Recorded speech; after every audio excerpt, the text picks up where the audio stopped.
Un cours en miracle, 228 chapitre 28.1. Le défaire de la peur. 1. La mémoire présente. Le miracle ne fait rien.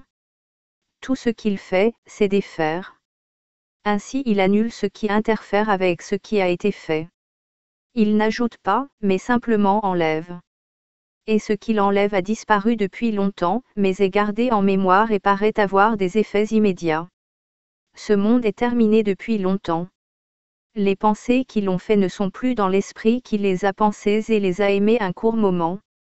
Le miracle ne fait que montrer que le passé a disparu, et ce qui a véritablement disparu n'a pas d'effet. Le souvenir d'une cause ne peut produire que des illusions de sa présence, et non des effets. Tous les effets de la culpabilité ne sont plus ici. Car la culpabilité est terminée. Avec elle ont passé ses conséquences, laissées sans une cause. Pourquoi t'y accrocherais-tu en mémoire si tu ne désirais pas ses effets? Le souvenir est aussi sélectif que la perception, étant sa forme passée. C'est la perception du passé comme s'il arrivait maintenant et qu'il pouvait encore être vu. La mémoire, comme la perception, est une habileté inventée par toi pour prendre la place de ce que Dieu a donné en ta création. Comme toutes les choses que tu as faites, elle peut être utilisée pour servir un autre but et pour être le moyen pour quelque chose d'autre. Elle peut être utilisée pour guérir et non pour blesser, si tu le souhaites. Rien d'employé pour la guérison ne représente un effort pour faire quoi que ce soit. C'est la reconnaissance de ce que tu n'as pas de besoin qui signifie que quelque chose doit être fait. C'est une mémoire non sélective, qui n'est pas utilisée pour interférer avec la vérité.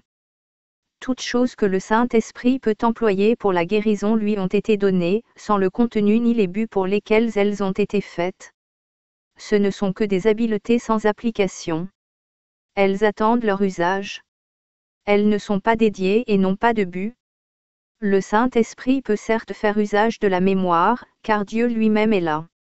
Or ce n'est pas une mémoire des événements passés, mais seulement d'un état présent. Tu es accoutumé depuis si longtemps à croire que la mémoire ne contient que ce qui est passé, qu'il t'est difficile de te rendre compte que c'est une habileté qui peut se rappeler maintenant. Les limites au souvenir que le monde lui impose sont aussi vastes que celles que tu laisses le monde t'imposer. Il n'y a pas de lien de la mémoire au passé. Si tu veux qu'il soit là, alors il est là. Mais c'est ton seul désir qui a fait le lien, et c'est toi seul qui l'as tenu à une partie du temps où la culpabilité paraît encore s'attarder. L'usage que fait le Saint-Esprit de la mémoire est tout à fait à part du temps. Il ne cherche pas à l'utiliser comme un moyen de garder le passé, mais plutôt comme une façon d'en lâcher prise. La mémoire retient le message qu'elle reçoit et fait ce qui lui est donné à faire. Elle n'écrit pas le message ni n'assigne à quoi il sert. Comme le corps, elle n'a pas de but en soi. Et si elle semble servir à chérir une haine ancienne, et te donne des images d'injustice et de blessures que tu conservais, c'est ce que tu as demandé que soit son message et c'est ce qu'il est. Consigné dans ces coffres, c'est l'histoire de tout le passé du corps qui est caché là. Toutes les étranges associations faites pour garder le passé vivant et le présent mort y sont entreposées en attendant que tu commandes qu'elles te soient apportées et revécues. Ainsi leurs effets paraissent être augmentés par le temps, qui a enlevé leur cause. Or le temps n'est qu'une autre phase de ce qui ne fait rien. Il travaille la main dans la main avec tous les autres attributs avec lesquels tu cherches à garder dissimulée la vérité sur toi-même. Le temps ni n'enlève ni ne peut rendre. Et pourtant tu en fais un usage étrange, comme si le passé avait causé le présent, lequel n'est qu'une conséquence où aucun changement ne peut être rendu possible parce que la cause en a disparu. Or le changement doit avoir une cause durable, sinon lui-même ne durera pas. Aucun changement ne peut être fait dans le présent si la cause en est passée. Rien que le passé est tenu en mémoire de la façon dont tu l'utilises, ainsi c'est une façon de tenir le passé contre le maintenant. Ne te rappelle rien de ce que tu t'es toi-même enseigné, car tu t'es mal enseigné. Et qui voudrait garder dans son esprit une leçon insensée, quand il peut en apprendre et peut en préserver une meilleure. Quand apparaissent d'anciens souvenirs de haine, souviens-toi que leur cause a disparu. Ainsi tu ne peux pas comprendre à quoi ils servent. Ne laisse pas la cause que tu voudrais leur donner maintenant être ce qui en fit ce qu'il était, ou semblait être. Réjouis-toi qu'elle ait disparu, car c'est de cela que tu voudrais être gracié. Et vois à sa place les nouveaux effets d'une cause acceptée maintenant, avec des conséquences ici. Ils te surprendront par leur beauté. Les anciennes idées nouvelles qu'il apporte seront les heureuses conséquences d'une cause si ancienne qu'elle excède de beaucoup l'étendue de mémoire que voit ta perception. Voilà la cause dont le Saint-Esprit s'est souvenu pour toi, quand tu voudrais oublier. Elle n'est pas passée parce qu'il ne l'a pas laissée sombrer dans l'oubli. Elle n'a jamais changé, parce qu'il n'y eut jamais un temps où il ne l'ait gardée en sécurité dans ton esprit. Ces conséquences sembleront certes nouvelles, parce que tu pensais ne pas te souvenir de leur cause. Or jamais elle n'a été absente de ton esprit, car ce n'était pas la volonté de ton Père que son Fils ne se souvienne pas de lui. Ce dont tu te souviens n'a jamais été. Cela est venu du sens cause que tu as confondu avec une cause. Cela ne peut mériter que d'en rire, quand tu apprends que tu te souvenais de conséquences qui étaient sans cause et ne pouvaient jamais être des effets. Le miracle te rappelle une cause à jamais présente, parfaitement intouquée par le temps et l'interférence. Jamais changée de ce qu'elle est. Et tu es son effet, aussi inchangeable et aussi parfait qu'elle-même. Son souvenir ne réside pas dans le passé et n'attend pas le futur. Elle n'est pas révélée dans les miracles. Ils ne font que te rappeler qu'elle n'a pas disparu.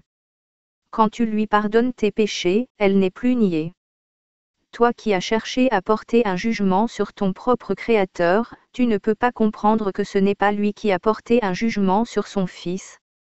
Tu voudrais lui nier ses effets, or jamais ils n'ont été niés. Il n'y eut pas de temps où son Fils aurait pu être condamné pour ce qui était sans cause et contre sa volonté. Ce dont ton souvenir témoignerait n'est que la peur de Dieu. Il n'a pas fait la chose que tu crains. Pas plus que toi. Ton innocence n'a donc pas été perdue. Tu n'as pas besoin de guérison pour être guéri. Dans la quiétude, vois dans le miracle la leçon de permettre à la cause d'avoir ses propres effets et de ne rien faire qui interférerait. Le miracle vient quiètement à l'esprit qui s'arrête un instant et fait silence. Il va doucement de ce moment de quiétude et de l'esprit qui l'a guéri alors dans la quiétude, vers d'autres esprits pour partager sa quiétude. Et ils se joindront pour ne rien faire qui empêche sa radieuse extension de retourner jusqu'à l'esprit qui a causé l'être de tous les esprits. Né du partage, il ne peut y avoir de pause dans le temps qui cause un retard dans l'empressement du miracle à rejoindre tous les esprits inquiets, à qui il apporte un instant de calme quand le souvenir de Dieu revient à eux. Leur propre souvenir est maintenant quiet, et ce qui est venu pour en prendre la place ne sera pas entièrement oublié par après. Celui à qui le temps est donné te remercie pour chaque instant de quiétude à lui donner. Car dans cet instant il est permis à la mémoire de Dieu d'offrir tous ses trésors au Fils de Dieu, pour qui ils ont été gardés. Quel bonheur pour lui de les offrir à celui pour qui ils lui ont été donnés. Et son Créateur partage ses remerciements, parce qu'il ne voudrait pas être privé de ses effets. Le silence de l'instant que son Fils accepte fait accueil à l'éternité et à lui, et les laisse entrer là où il voudrait demeurer. Car en cet instant le Fils de Dieu ne fait rien qui le rendrait apeuré.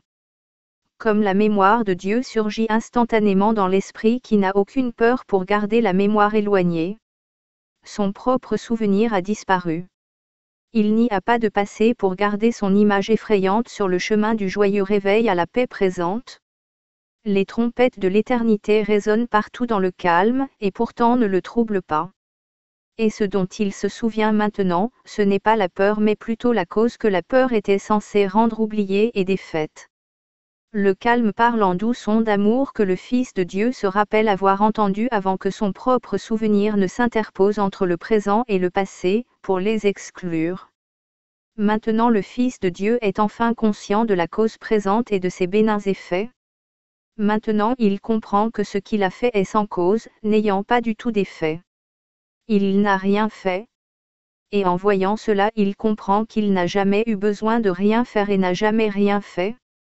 Sa cause et ses effets. Il n'y a jamais eu de cause à part elle qui pouvait générer un passé ou un futur différent. Ses effets sont inchangeablement éternels, au-delà de la peur est passé le monde du péché entièrement. Qu'est-ce qui a été perdu, pour ne point voir le sang cause? Et où est le sacrifice, quand la mémoire de Dieu est venue prendre la place de la perte? Quelle meilleure façon y a-t-il de combler le petit fossé entre les illusions et la réalité que de permettre à la mémoire de Dieu de le traverser, en faisant un pont qu'un instant suffit à franchir? Car Dieu l'a comblé avec lui-même. Sa mémoire n'a pas disparu, laissant un fils à jamais naufragé sur une rive d'où il peut entrevoir une autre rive qu'il ne peut jamais atteindre. Son Père veut qu'il soit soulevé et doucement porté de l'autre côté. Il a construit le pont, et c'est lui qui transportera son fils de l'autre côté. Ne crains pas qu'il échoue en ce qu'il veut, ni que tu sois exclu de la volonté qui est pour toi.